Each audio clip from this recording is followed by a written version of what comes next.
Selamat pagi, Asri Gunawan kembali menemani Anda di segmen Kompas Bisnis. Kali ini kita akan membahas bagaimana secara teknis Danantara ini akan bergerak. Mampukah ekspansi ini dilakukan lebih agile di tengah banyaknya tantangan? Dan Kompas Bisnis saat ini sudah bersama dengan Wakil Kepala BPI Danantara, Bapak Kaharudin Djenot. Pak, selamat pagi, apa kabar? Selamat pagi, baik, Alhamdulillah.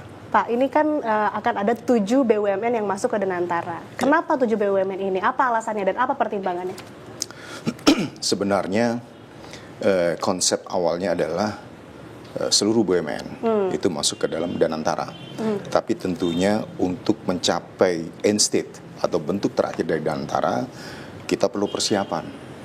Kita perlu juga melakukan beberapa prototyping lah terkait dengan bagaimana melakukan transformasi terhadap BUMN-BUMN itu.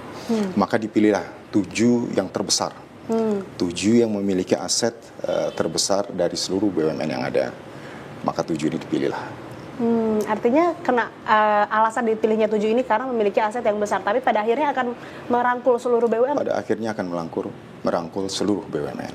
Oke, selanjutnya kita bahas soal tantangan, Pak. Bagaimana kemudian nantinya bisa tetap dan terus menarik investasi asing dan kemudian juga sekaligus mengejut dividen? Ya, tantangannya adalah kalau selama ini kita melakukan investasi ke dalam negeri, terutama ke BUMN, kita ini masih dalam kondisi di mana BUMN kita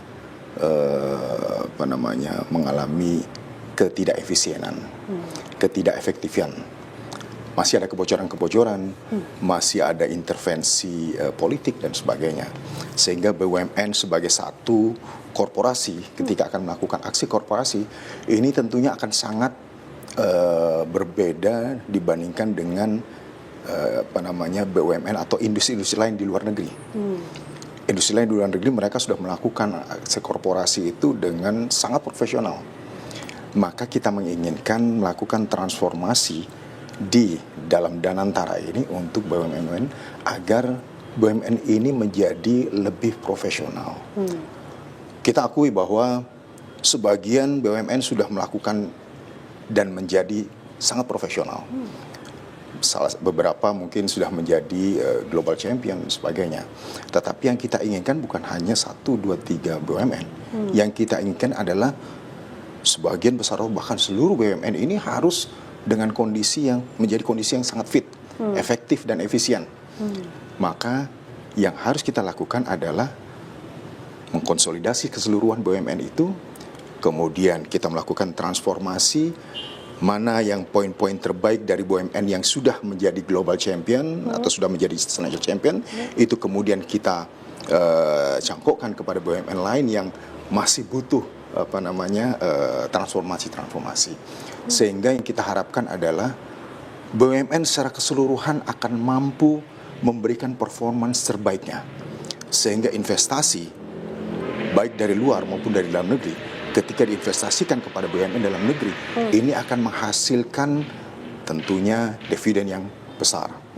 Tapi sekaligus harus menghasilkan satu dividen yang sifatnya kontinu. Ini adalah kemandirian. Jadi membangun BUMN dengan kemandirian ini menjadi salah satu tugas di dalam Danantara. Dan yang menarik untuk dibahas juga, Pak, sebetulnya kan sebelumnya sudah ada INA, Indonesia Investment Authority. Ya. Lalu perbedaannya apa dan kenapa akhirnya INA dilebur ke Danantara?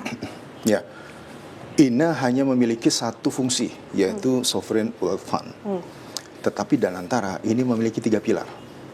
Pilar pertama, Sovereign Wealth Fund, sebagaimana INA, ya. Kemudian peran kedua adalah development financing entitas.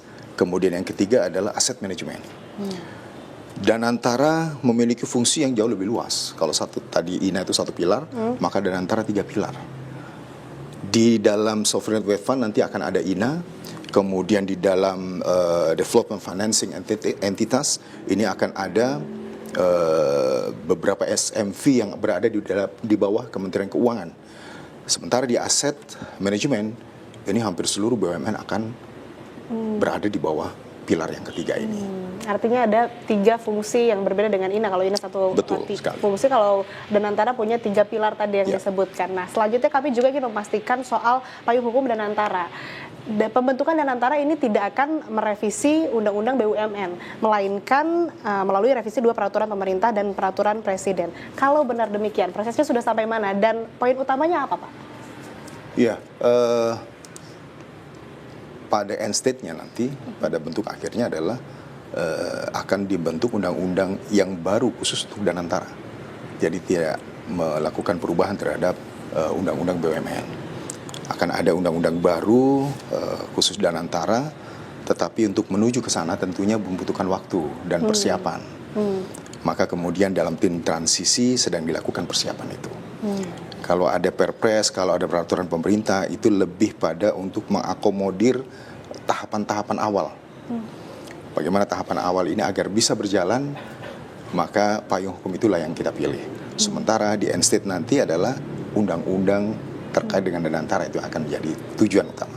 Tapi probabilitasnya untuk merevisi Undang-Undang BUMN sebesar apa, Pak? Atau tidak? Itu nanti akan dibahas di dalam tim transisi. Baik, masih dalam pembahasan begitu? Masih dalam pembahasan. Oke, selanjutnya pembahasan mengenai bagaimana kemudian pengelolaan dari dividen. Karena kita ketahui juga kan selama ini dividen sebagai sumber pemasukan bagi APBN. Apakah nantinya akan berdampak atau memberikan sumbangsi begitu kepada penerimaan negara? Kedepannya harapan kita seperti itu. Justru dengan aset yang sekarang tersebar di berbagai macam instansi, kemudian ini disatukan menjadi di bawah Danantara, yang kita harapkan adalah agar aset ini menghasilkan return yang luar biasa besar dan itu nanti dimanfaatkan untuk membangun Indonesia. Ini harapan terbesar untuk kenapa Danantara diadakan. Artinya juga pengelolaannya nanti akan seperti apa, Pak? Mungkin bisa ditegaskan. Terkait dengan pengelolaan, mekanismenya ini juga akan masuk dalam rancangan undang-undang Danantara. Jadi ini tentunya masih masuk dalam pembahasan. Tapi goal besarnya adalah bagaimana agar aset yang luar biasa besar tapi terbatas. Ini pasti, kita harus akui bahwa aset kita terbatas. Bagaimana dengan aset yang terbatas ini bisa di-leverage sehingga bisa menghasilkan keuntungan yang besar untuk membangun Indonesia menuju Indonesia Emas 2045. Baik, terakhir Pak, mungkin ini kan kemarin peluncuran seharusnya dilakukan 7 November kalau saya tidak salah, betul ya? Iya, betul. Menjawab pertanyaan publik, ini sebetulnya kenapa diundur begitu? Lebih pada bagaimana kita harus bisa mengkonfirm landasan-landasan hukum, payung hukum, perpres dan sebagainya, dan juga ini faktor kehati-hatiannya, dan juga karena jadwal presiden yang begitu padatnya, persiapan untuk keluar negeri, sehingga beliau meminta ini diundur untuk setelah kembali dari luar negeri baru ditentukan tanggal peluncurannya. Baik, artinya hadirnya Danantara semoga bisa menjawab seluruh target yang ada di depan dan juga tantangan yang ada di depan. Terima kasih Bapak Kahar Wijono, Wakil Kepala BP Danantara telah bergabung bersama kami di Kompas Bisnis. Sehat selalu Bapak.